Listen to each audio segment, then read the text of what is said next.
everyone. Welcome back to Love and Life Sorted. I'm Dr. Sandy Toe, and today we have a very special guest. It's the very first male guest I've ever had on the show, and guess who it is?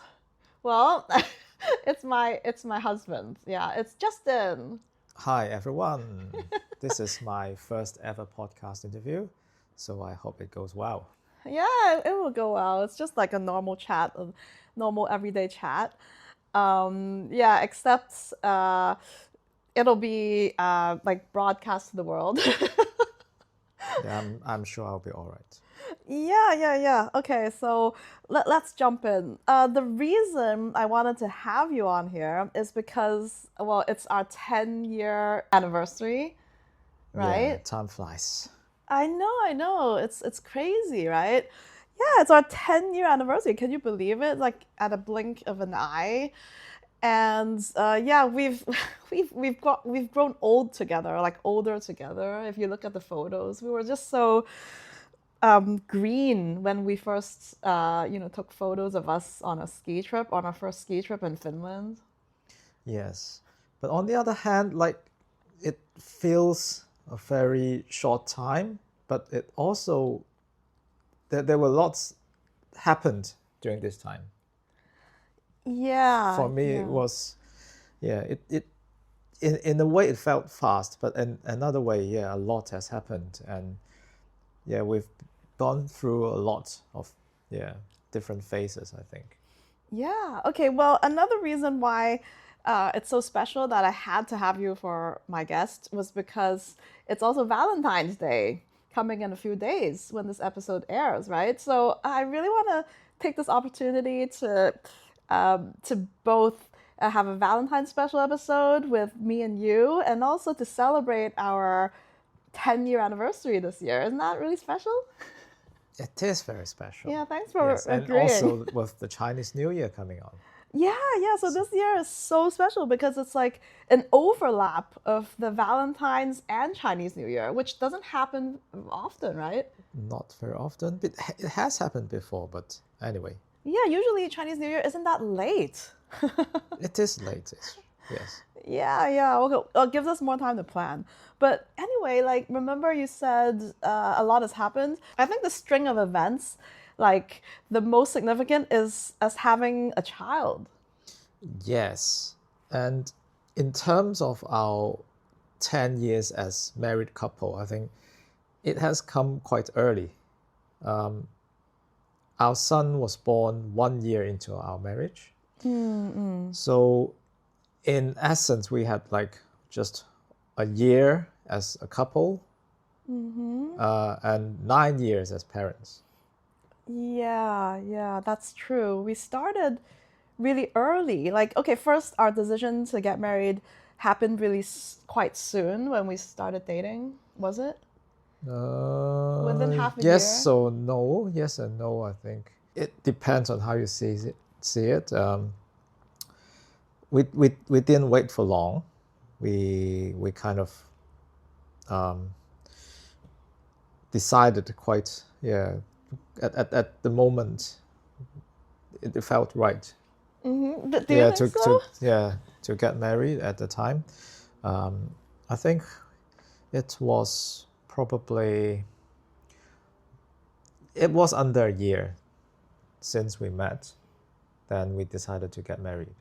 So I think for most people it would feel quite soon. Yes. And then we got into our planning, got married end of 2016. So we met in May 2015, and we got married by December 2016. Yes. Right? Yeah, I still remember we met like the very month that I published my first book. That was very significant for me, so I'll remember it like forever. Yeah, the timing was just right. Yeah, I cannot be more serendipitous because I was like, suddenly there was something off my shoulder, and then I can embark on a new journey, and then I met you. So yeah, it was very fortuitous. I'm sure it was. I at the time I had no idea about this book thing when this friend called me or messaged me and asked me if I'm interested to come out for a dinner with this girl. So yeah, I had no idea, but anyway, yeah, that the rest is history. Yeah. So, going back, I was gonna ask, like, do you think that, like, the marriage thing came really naturally? Like, it was when that you started to think that we should get married, that you wanted to propose? Like, was that in your minds for how long? I can't really remember exactly how long it took, but there was some moments that told me that she's the one. Yeah, like what? This is something like I never knew. I never asked and you never told. So you mentioned the ski trip to Finland. So yeah, that was basically after we came back. That was the time that I thought that, yeah, she's someone that I could be spending the rest of my life with. Why? What did I do that was so right during the trip? No, you didn't do anything like really special. It just felt that because we spent like a week together, although with other friends as well. But before the trip, I was worried that you may not be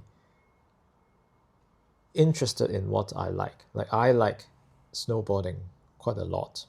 Yeah. And you were not really a skier at that time. You told me that you have skied before, but Yeah, like 30 years ago. yeah, so there was a worry that, oh, if you and I were not having, I mean, you can never have couples that have like totally perfectly matched interests, right? But still, it's something that I thought it would be important, like how would you fare in the snow, how you would brace the cold, because you told me that you are someone that do not like being cold. Yeah, I am very cold averse. That's true. Because I told you I can never live in a place where it's always like freezing and snowing. Because my body just cannot adapt. When I was in Cambridge, I was like, oh my God, so freezing cold all the time. And, I would get a cold because I have allergies as well. So like my body temperature, it doesn't probably like adapt really well with to the extreme cold. So that's just me. Not that I don't like hate it, but my body is just not very welcoming to it. So actually, having thought about this now, it might not be that you did something during the trip. It's just like that was the last worry I had about we as a couple, about us as a couple. So that got cleared in a way. So yeah, and then basically all my worries were gone, and then went ahead with my plan to propose. Aw. In a way, yeah. Yeah, I never knew about that. You know what? This is like something that we never would discuss, right? Because there's so many like life sort of problems, like things that we need to discuss in everyday life. You never really get around to sitting down and to talk about these things. So, like, yeah, this is something that I highly recommend for couples. Like, you should interview each other, like just for the sake of it, because it's this like deep heart to heart. It's not something that you get to broach every day. Yeah, for the purpose of this. Yes, it still feels a bit unnatural, if you ask me, 5 minutes into this interview. But it is interesting because the other thing is we are Cantonese speaker at home. We do not really converse in English at all. So this is maybe it gives me some time to have a more thorough thoughts in my mind before speaking. So I think this is good. This may bring out more than what we used to normally. Yes. Yeah, see, I told you this would be special. So I want to ask you, like if I were to go on that trip to Finland, which is extremely cold, right? Like we went to visit the ice house and everything. I was like freezing cold having that meal on like sitting on ice. I remember I think at the ends before the meals ended, I fled into that warm room. I was like, oh, I cannot stand this anymore. You know, it's getting into my nerves, and I just had to flee, right? So anyway, so what would have happened if you took the risk and you took me on that trip and I didn't adapt really well, and that means that we didn't have similar interests, or I wasn't interested in that part of you. I couldn't adapt to that part. What would you have thought? Like, would you have given up on us? Yeah, this is a hypothetical scenario, but anyway, it actually gave me I there are other things like I'll bring in something else.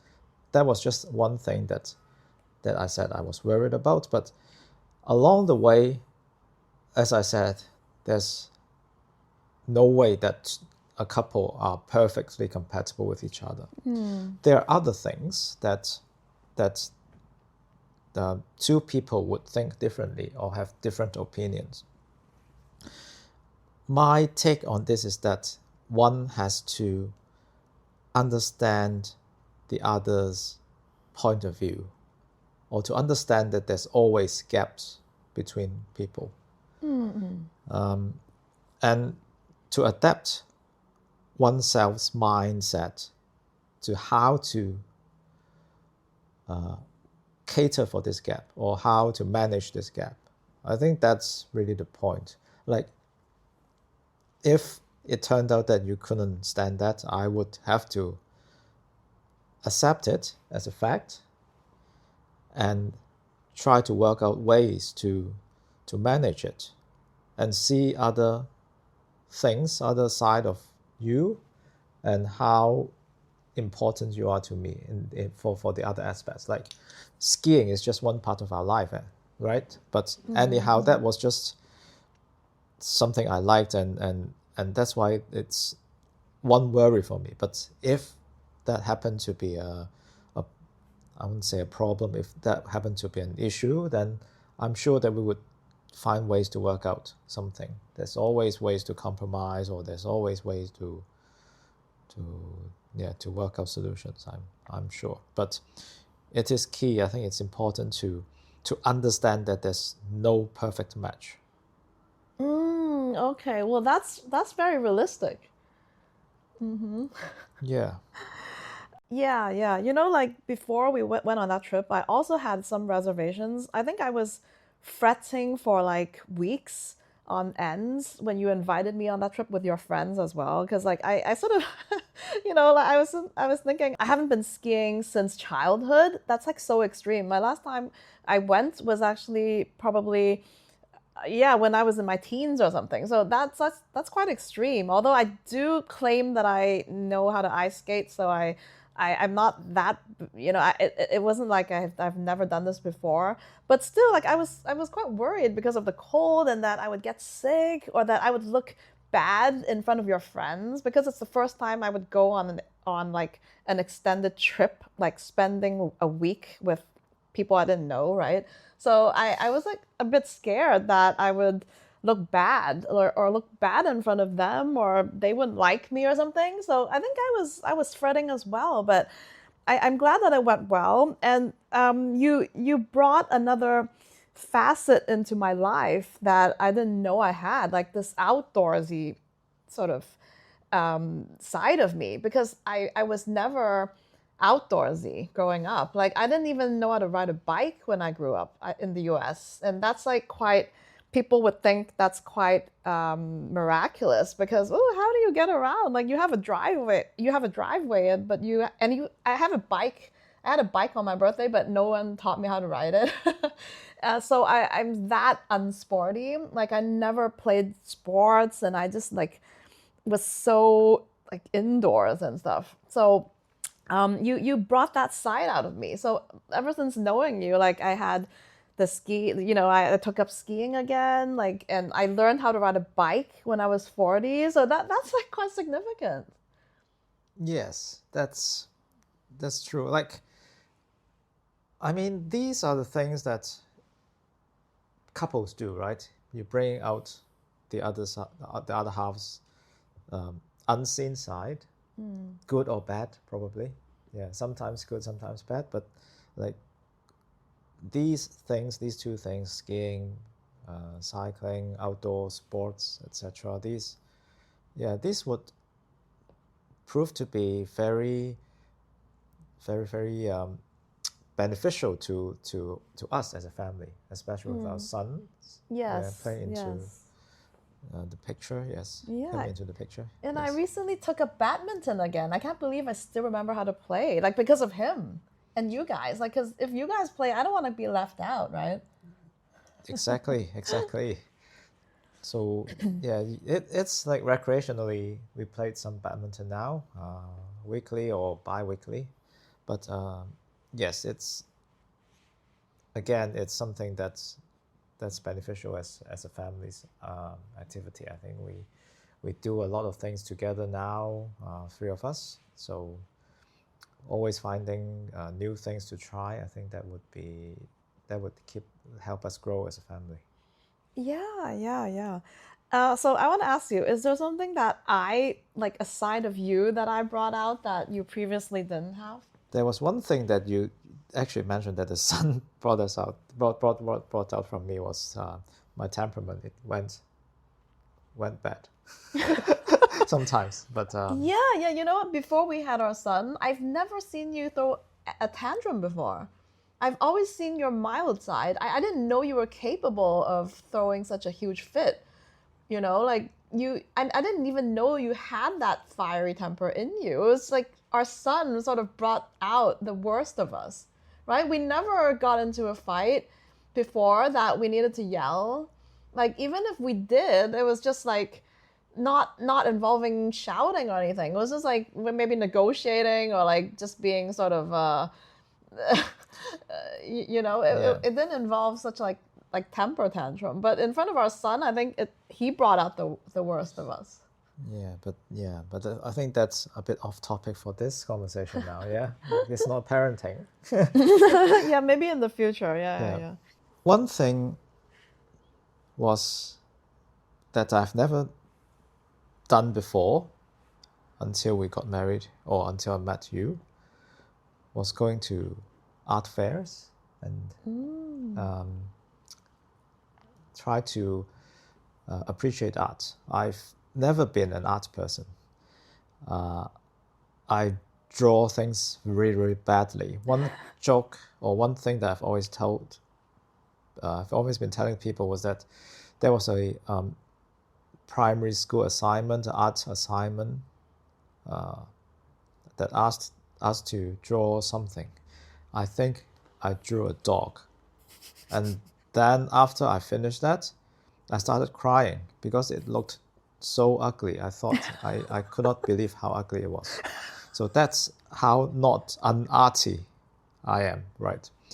But since we met, we've been to various art exhibitions, galleries, museums, and I try to appreciate art. Try to learn, or at least to understand what varieties there are, what things are there out there. So I think I'm not saying that I'm now an art person, but at least I'm not against going to it to try to learn about it. So again, there are hidden aspects or aspects that have never been shown that's brought out by you. Cool. Yeah. Well, I'm glad that you like tried something new as well. Yeah.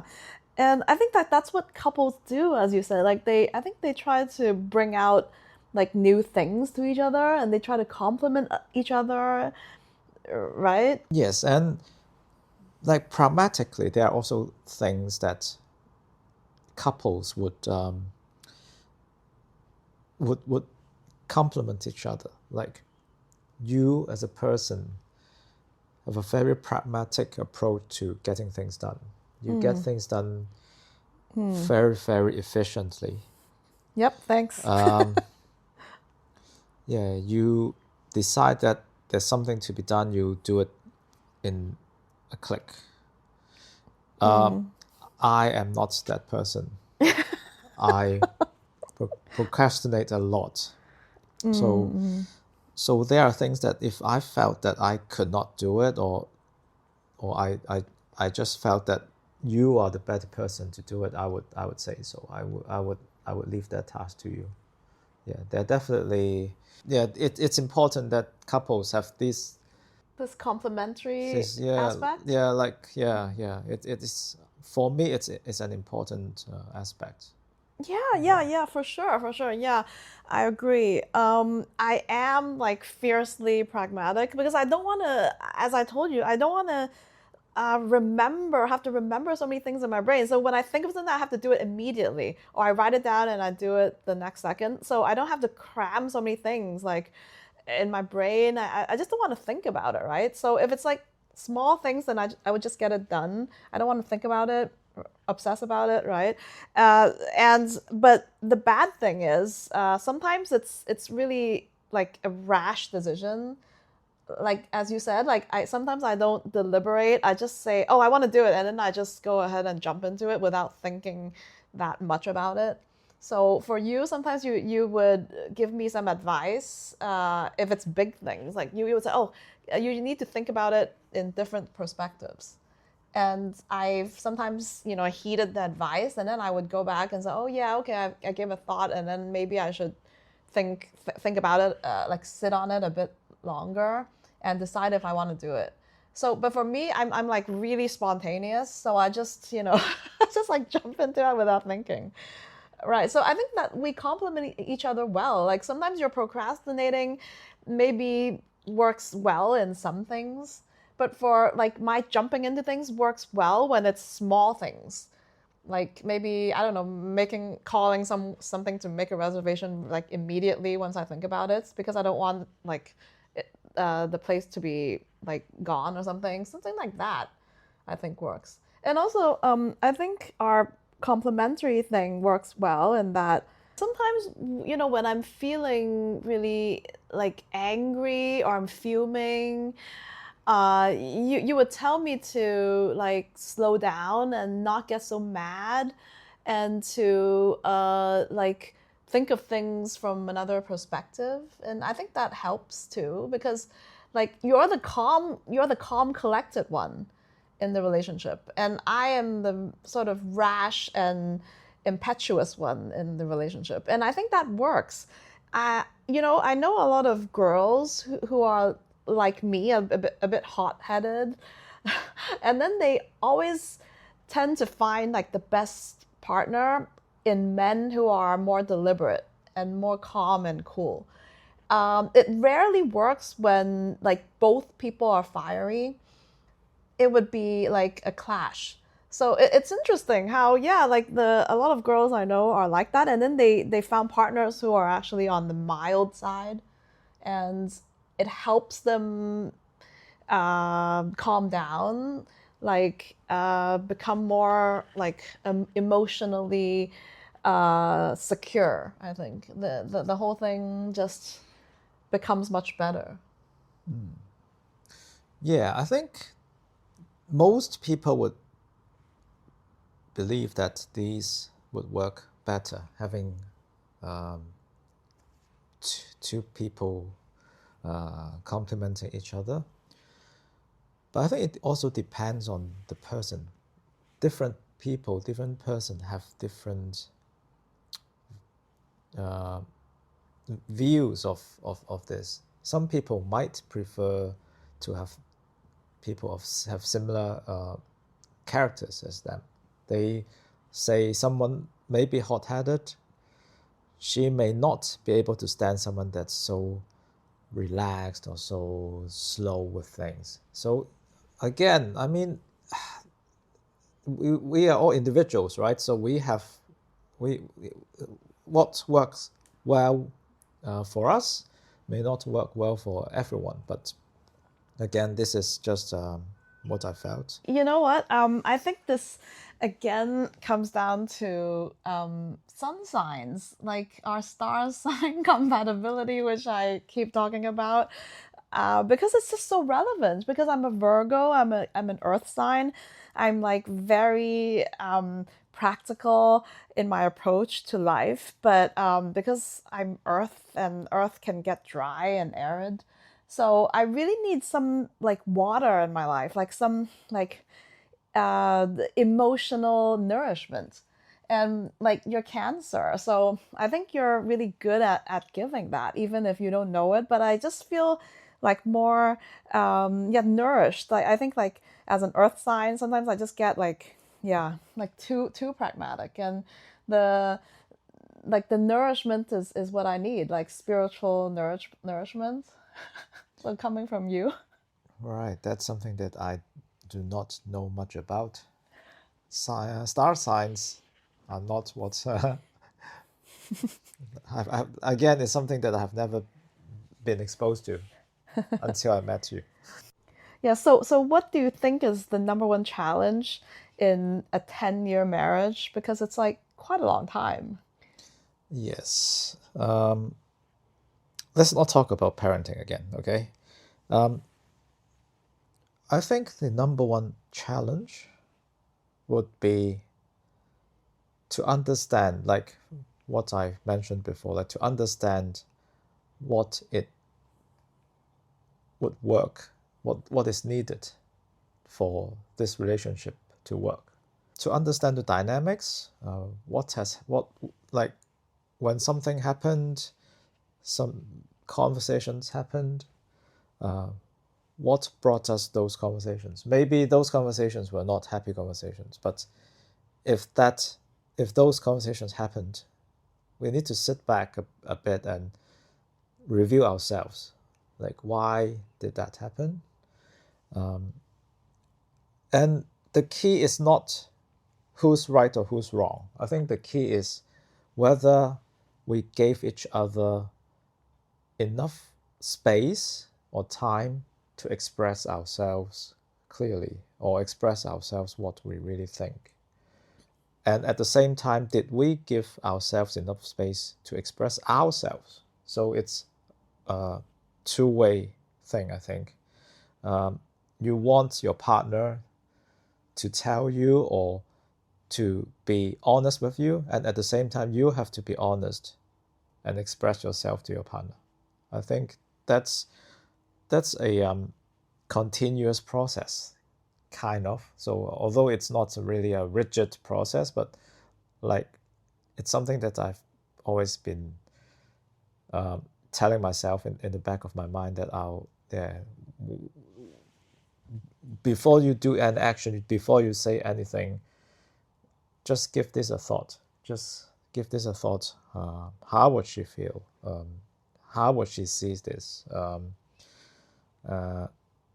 Something like this. So I think it's a challenge to be mindful of this. If you ask me, something I learned through the years. But then again, it's easier said than done, because you're so deliberate. You take things like slowly, but for me, I think I don't really have this in my mind before I blurt it out. I just want to express myself, and then Yeah, I mean it's okay. I mean it's okay. That's how couples work. Like I would now understand that maybe you didn't mean all the things you said, or maybe you said it in the heat of the moment. So this is things that I need to understand. That's why I mentioned that me like for me, it is key to understand what the gaps are, what differences we have, and to take it, like not take it in the wrong way, because I know it is just part of the marriage, part of the relationship, and it's not a deal breaker, if you are, if I may. So maybe it's not up to both people. It's up to one people to take this burden. But on the other hand, on other aspects, maybe the burden will be on you. So that's how I see things working between us. Like although we don't want to bring up child rearing again, but all of our arguments came from the child, I think. Do you think usually? Mostly, recently at least. Yeah, before we had him, we never argued. Right. There was nothing really to argue about. Like inevitably, offsprings do bring a lot of change to a relationship. So whether it's like us, just one little guy, or a big family, it still plays a big part in a marriage. So I think it's inevitable. But again, I would take it with the same approach. If you are like the same approach of understanding the whole situation, try to give myself a clear role of what I should do in these situations, how I support you emotionally in this challenge of bringing up this guy. That, like, again, there must be moments that we are both heated with heated arguments, etc. But the key is to not to let it be blown out of proportion. We'll have to contain it. Oh, yeah. Like talking about the blowing out of proportion, that's one thing I do. Like for me, at that moment, it's always like blown up. It's always like the end of the world for me. Remember? Like I always treat it as it's like a huge deal, and that my life is gonna change. And then you are the one who like dissects it and says, well, it's not as big as you think. You should think of it another way, right? So don't blow yourself up, right? So it's funny how in each situation like that, I would deem that it's completely out of hand and it's the end of the world. Yeah, I guess like that's what that's what writers do. They sort of make things very complex and make things like very exaggerated for drama. Yeah, so I'm very highly dramatic when it comes to um, these things, while you aren't. No, I'm never dramatic. You're I more think. realistic when it comes to arguments. You're more realistic when it comes to like difficult episodes. Yes, that's how I like that. That's my approach to life. If you ask me, I've never been too emotionally unstable throughout my life. Mostly, I'm emotionally quite stable, I think, and try to look things at a logical way, pragmatic way. And although some may argue that if they're taking this approach in the relationship, might be boring, but like this just how I think at the back of my mind. Like, you don't have to be boring with your partner. It's just how you manage it. Personally, it can be boring. So, I think there's a distinction between that. You know what? My mom always told me that the best relationship, the best marriage is a quote unquote boring one. So it's only like a marriage that doesn't have really elaborate, ups and downs and I don't know, like those would lead to heartbreak, right? So not too much drama, like a very calm and like placid relationship is the best one, like an uneventful one. Really? Yeah, yeah, But yeah. I've that's always been taught that like calm is the best, uneventful is the best. So because whenever there's events, like they're like not good ones normally. true. And I think like TV dramas, movies are they exaggerate too much, and they do present I don't know a wrong picture of how people should treat or look at relationship. Yeah, yeah. You know what? If it was presented on the screen, what real life should look like, no one would watch it. It would Yeah, be like just too boring. yeah, but they create false expectations. Yes, The yes, for problem sure, for there, sure. and that affects some people. Yeah, yeah. Always trying to pursue novelty, yeah, and excitement. That's not what happens in a real marriage. Maybe relationship wise, short term relationship, yeah, yeah, you can have all the fun you like, but for like a long term marriage relationship, it is like supposed to be quote unquote boring in a way. So I accept that. Like I've been taught that my whole life. Like you should find someone who doesn't like initiate a lot of drama, right? Or else you're gonna it's not going to be good. Yeah. There's one thing that like I wanted to ask, maybe probably for all like single women who got married like after 35 in their life or met their partners late, like what advice would you give them like as a man? Like do you think for you like in my case, did you know like I was teaching at university that I had a PhD from Cambridge? Did you know all this background when your friends introduced? I think so. I think so. And yes, at first it did felt a bit intimidating, not knowing that whether I will be seen as intellectual enough. Like maybe I'm, yeah.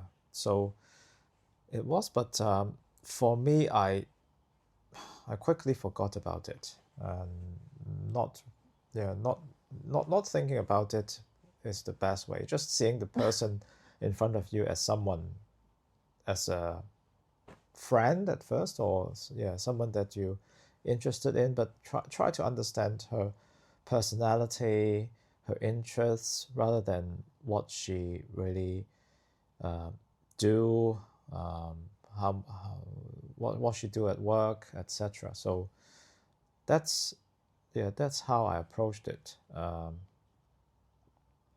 I think it is again inevitable to be to feel intimidated if the other person you're seeing are very different to the people you usually meet. I think it is natural, but I think treat the relationship like this friendship at first, respectfully. I think that would be fine. Like there shouldn't be a problem. Like if these practical elements you do make a difference, then so be it. Then you can move on and to try and meet another person, but just not look at those first. Just look at the person first. Right, right. I remember I was so excited when we first went out that I told you immediately that, oh, this is like the poster of my book. It just got published this month. Remember, I was like excitedly showing it to you on my phone. So, what was your reaction? Do you remember? No, you there was some specific reaction. No. I mean, like, what were you thinking? Like, do you remember if you thought about anything? Because you had zero reaction. No, yeah, I could not remember anything about that. Yeah, maybe that's what I was doing, like not trying to think too much about it, because I have zero knowledge of what you wrote, what you really were doing at the time. So to me, okay, yeah, okay, you've got the book published. I didn't know how hard it is to get a book published. So to me, oh, okay, congratulations. But that's it. In my mind, I wasn't really thinking of too much about it. Yeah. Uh, you know what? Like, there's one thing I always thought in the back of my mind. I don't know if I ever told you, but it does have to do like the fact that your mom is very accomplished. Yeah, like we don't want to bring her into the picture, but she is like very accomplished in her own right. Like so I think that has to do with you being you sort of used to like women being accomplished. You've seen her all your life. You've been like exposed to that. I haven't thought about it that way, this way. Uh, could be, it could be a reason why I don't felt that there's like this is something that I need to be worried about, or this is something that I need to be mindful of. Yeah, but Yeah, it's because your possible. mom is so like you know like she's achieved so much and like she's really uh can we say she's very like quite high profile? Can we say that? I wouldn't say she's high profile. No, Okay, not well, at all. Like that's not even true. But she's accomplished. I agree. Um, she has worked very hard in her life. Yeah, definitely. But high profile, I wouldn't say so. that's like job nature Yeah, wise. but anyway, like she's really busy. Like when I was young, so we didn't really have much time to talk about things. Yeah, like one thing is she's really accomplished, like in the public eye. But the thing is, she's very down to earth as a person. I remember when I first met her, I was intimidated. You know, I was thinking, oh my God, like what's gonna happen? Like, what would she think of me? And you know, I was quite intimidated. But I was so surprised to find that she's like really easygoing in person. So I think that had an effect on you, like thinking that okay, like a woman can be accomplished in the public eye, but then like in the private sphere they can be quite like easygoing as well. So it doesn't really make a difference their accomplishments. They don't bring it back home. Definitely, definitely. That's yeah. That's people have two sides, like work side of things, private side of things. So I think for like, and you asked me asked me for advice to those women um, that's that's highly accomplished. I would say, yeah, be yourself when you're off work, when you're with your friends, when you're with someone you've just met, whoever, and try to be as open as possible, open to anything that's offered to you. Maybe going to places that you do not go usually, because like, oh, you're always in Central, you're always in the Hong Kong Island, working late, that kind of thing. It's like a central business district, like a Yeah, posh district. but there are other places to go, and don't be afraid of exploring other areas when the guy asks you to. I'm sure this is just a almost a metaphor. Like geographically, I'm sure that people are comfortable with any place in Hong Kong, but like just be open to to things and not bring. No, you're wrong in that respect. You know what? You'd be surprised. Like so many people who work and live in Central, like the posh CBD, they never venture out anywhere. Like they would die if you asked them to go to Sham Shui Po or Mong Kok. Like they don't want to venture beyond the island, you know? You'd be surprised. Yeah, I know so many people who never go across the harbor. Like Sham Shui Po, I would understand, but Mongkok are okay. I mean, Mongkok should be fine. But yeah, anyway, but like I said, it's just an example I'm giving here. But I mean, the concept is try not to think that what you do at work or what you do with the work gang after hours are what you should do with the people you are meeting. So it's not always happy hours or not, and going to posh places is not always having fine dining foods, etc. So yeah, it's like people living in New York City, they say that they don't want to go over to Brooklyn, or they're always in Bond Street and they don't want to go to Camden Market. You know, like it's the same metaphor. Yeah, I think be open to all sorts of things, and not to, like I said, not to bring in work to these conversations with your new friends.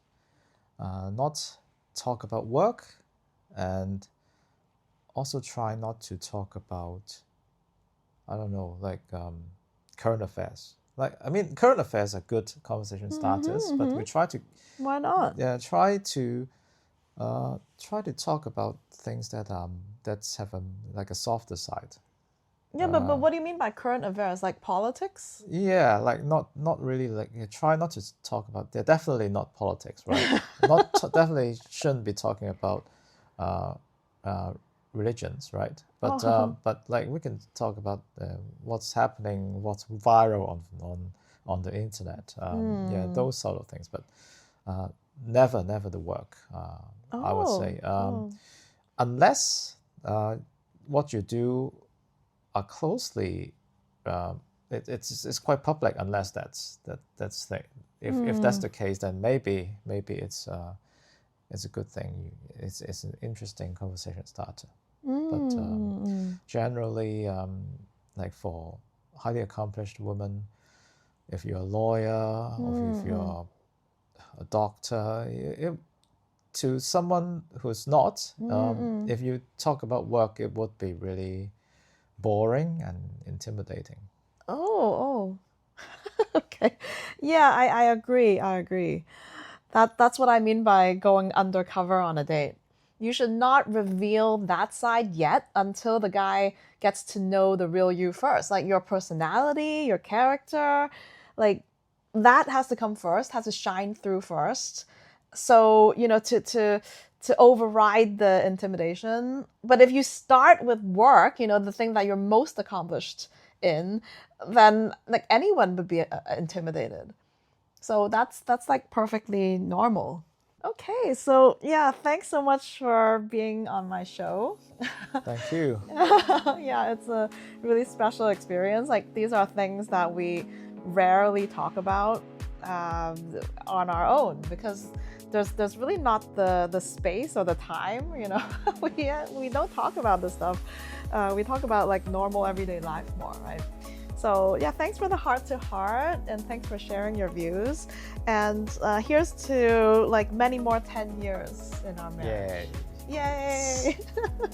Thank you. So remember to stay tuned for next week's episode, and remember to subscribe so you don't miss an episode. And see you again next week on Love and Life Sorted. Bye.